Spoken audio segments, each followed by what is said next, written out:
আবার আম্মার কাছে গিয়ে বলছেন, আম্মা আপনি তো জানেন বাবা রাগী মানুষ, অল্পতেই রেগে যায়, তো বাবাকে আপনি বেশি বিরক্ত করিয়েন না। যদি আপনি বেশি বিরক্ত করেন তাহলে অশান্তি বাড়বে। যদি আপনার কোনো জিনিসের প্রয়োজন পড়ে আম্মা, আপনি আমাদেরকে বলুন, আমরা আপনার প্রয়োজনকে মিটিয়ে দিব। মাশাআল্লাহ, জ্ঞানী ছেলে, শিক্ষিত ছেলে। বাপকে বাপের মতো বললেন, মাকে মায়ের মতো বুঝিয়ে দিলেন।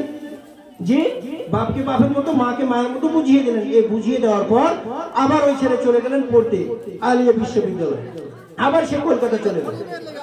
ঠিক কি আল্লাহর হুকুম, এক সপ্তাহ পর ওই ছোট ছেলেটা যে আছে, যেটা গরুর রাখাল, সে মাঠ থেকে একদম গাদা গোবর আর হাতে একটা লাঠি নিয়ে সনসন করে বাড়িতে আসছে।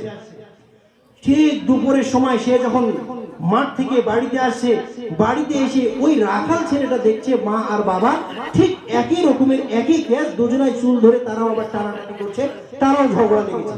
এবার এই রাখাল ছেলে করবে কি, কোনো তাল না পেয়ে হাতে একটা গরুর লাঠি ছিল, মাকে 2 বাড়ি বাবাকে 2 বাড়ি লাগিয়ে দিয়েছে। যখন মাকে 2 বাড়ি বাবাকে 2 বাড়ি মেরে দিয়েছে, তখন ঝগড়া ছুটে গেছে। এবার মা আর বাবা দুজনাই বলছে, নাউজুবিল্লাহ, আস্তাগফিরুল্লাহ, তওবা তওবা তওবা। আরে এ বুড়া ছেলে, এত বড় ছেলে আমাদেরকে মারলো, আমরা মা বাবা, এই কথা যদি গ্রামের লোক জানে তাহলে তো মান সম্মান আমাদের থাকবে না। আর এত বড় ছেলে, 25 বছরের ছেলে, একে তো কেউ বেটিয়ে দেবে না, এর তো বিয়ে হবে না। না, এই খবর কাউকে জানা যাবে না। এবার মা আর বাবা কি করলো, ওর বাবা ঠিক মাগরিবের পর ইমাম সাহেবকে এসে জানিয়ে দিলেন, ইমাম সাহেব আপনি সর্দার সাহেব আর মডল সাহেবকে নিয়ে একবার ইশারের পর আমাদের বাড়িতে আসবেন। ঠিক ইমাম সাহেব কি করলেন, ইশারের নামাজের পর রাত 9টার সময় ঠিক সর্দার সাহেব আর হেড মডল সাহেবকে নিয়ে তাদের বাড়িতে ঢুকছেন। যখন ঢুকছেন তো ওই রাখাল আবার বাড়িতে আছে।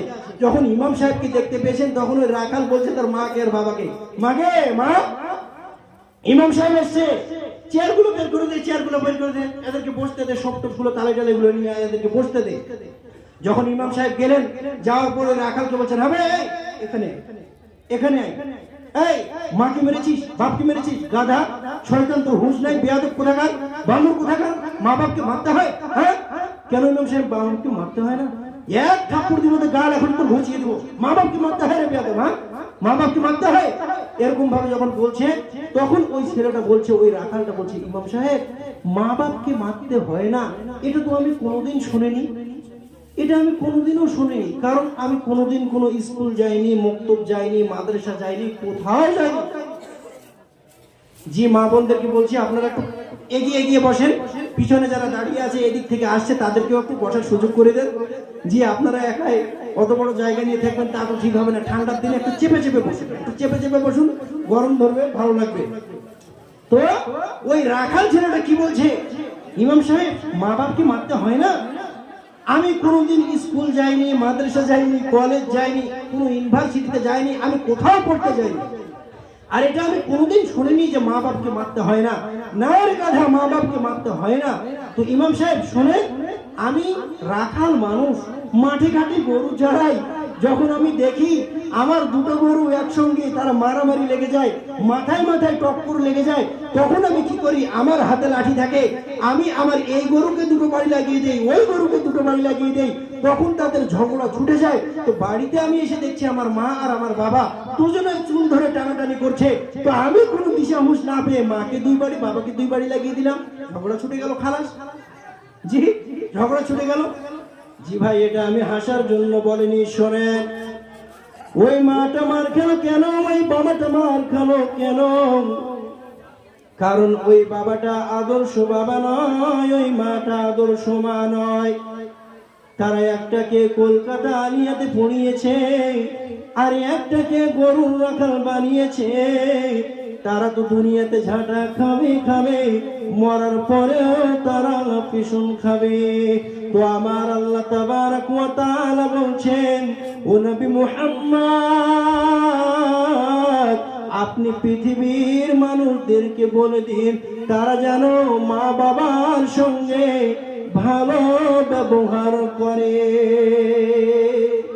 জি ভাই, মা বাবার সঙ্গে আমাদের ভালো ব্যবহার করতে হবে। আল্লাহ তাবারক ওয়া তাআলা বলেন, ওয়া কুল্লাহুমা কাওলান কারীমা, খবরদার তাদেরকে ধমক দিয়ে কথা বলিও না, মাথা ঝুঁকিয়ে কথা বলিও না। তাদের সঙ্গে নরম নরম ভাবে, সুন্দর ভাবে, ওয়াকুল্লাহুমা কাউলান, এমন কল, এমন বাক্য ব্যবহার করবে যাতে করে তোমার ভাষায়, তোমার কথায় তোমার মা বাবা কোনো পরিমাণ কষ্ট না পায়, কোনো পরিমাণ কষ্ট না পায়।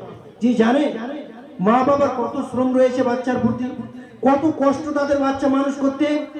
একটু আপনারা দেখেন, একটা হাদিসে বিশ্বনবী বলছেন, আনতালিদাল আমাতু রাব্বাতাহা, আনতালিদাল আমাতু রাব্বাতাহা।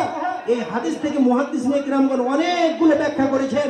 তার মধ্যে সবথেকে আমার যেটা একটা পছন্দ একটা ব্যাখ্যা, সেটা হচ্ছে কি, এমন একটা সময় আসবে যে মাকে বাড়ির বাঁধি মনে করা হবে, মানে মাকে ঝি কাজের লোক মনে করবে সবাই। কিভাবে? কিভাবে? যেই বাড়িতে নামাজ আছে সেই বাড়ির কথা বলছি, যেই বাড়িতে নামাজ আছে সেই বাড়ির কথা বলছি। কিভাবে? দেখবেন মা সকাল বেলায় ভোরে উঠে, নামাজ হয়ে গেল, নামাজের পর যে সমস্ত থালা বাসনগুলো রয়েছে এই থালা বাসনগুলো পরিষ্কার করতে হবে, নাস্তা তৈরি করতে হবে, ছেলে মেয়ে প্রাইভেট যাবে, স্কুলে যাবে। আবার তাদেরকে মা কি করে, এই কনকনে ঠান্ডার দিনে থালা বাসন পরিষ্কার করে নাস্তা রেডি করে বাচ্চা কাচ্চাদেরকে পড়ার জন্য পাঠিয়ে দেয়। আবার 8টা 10টার সময় তারা আসবে, এসে তারা কি করবে, খাওয়া দাওয়া করে আবার তারা স্কুলে যাবে। মা এরকম ভাবে সাজিয়ে দেয়। কিন্তু আপনি ছেলে, আপনাকে কোনো একটা জিনিস ভালো লাগলো না, হয়তো তরকারিটা আপনার পছন্দ নয়, তো আপনি আপনার মাকে একটা ধমক দিয়ে কথা বললেন, মা তুমি কি জানো না আমি এই জিনিসটা পছন্দ করি না। কিন্তু মা, জনম যখনই মা, সে আপনাকে কিছু না বলে মুস্কি হাসি দিয়ে বলবে, আচ্ছা ঠিক আছে বাবা তুমি এটা খাও, এরপরে নেক্সটে আমি তোমার জন্য সেটা ব্যবস্থা করে দেবো। সে যখন স্কুল চলে গেল, স্কুল যাওয়ার পর আবার একটা ছেলে দুপুরে যখন খেতে আসবে, যদি একটু তরকারিতে লবণ বেশি হয়ে যায়, ও আবার ধমক দিয়ে মাকে বলবে, মা তুমি কি জানো না এরকম করে তরকারি রান্না করতে হয়। কিন্তু মা জনম দুঃখী, সে কিছু বলবে না, না বলে মনের দুঃখকে মনে মানে ভিতরে গোপন করে নিয়ে মুস্কি হাসি মেরে বলবে, ঠিক আছে বাবা এখন খেয়ে নাও। তো দেখেন এই হাদিস থেকে আনতালিদাল আমাতু রাব্বাতাহা, মাকে ছেলে মেয়েরা বাড়ির ঝি মনে করবে, এমন একটা পরিস্থিতিতে, এমন একটা পর্যায়ে তাদেরকে পৌঁছে দিবে। কিন্তু না, খবরদার এটা করা যাবে না। একটু আপনি ভাবুন, একটু, সেটা হচ্ছে কি, মা বাচ্চার জন্য কত কষ্ট করে।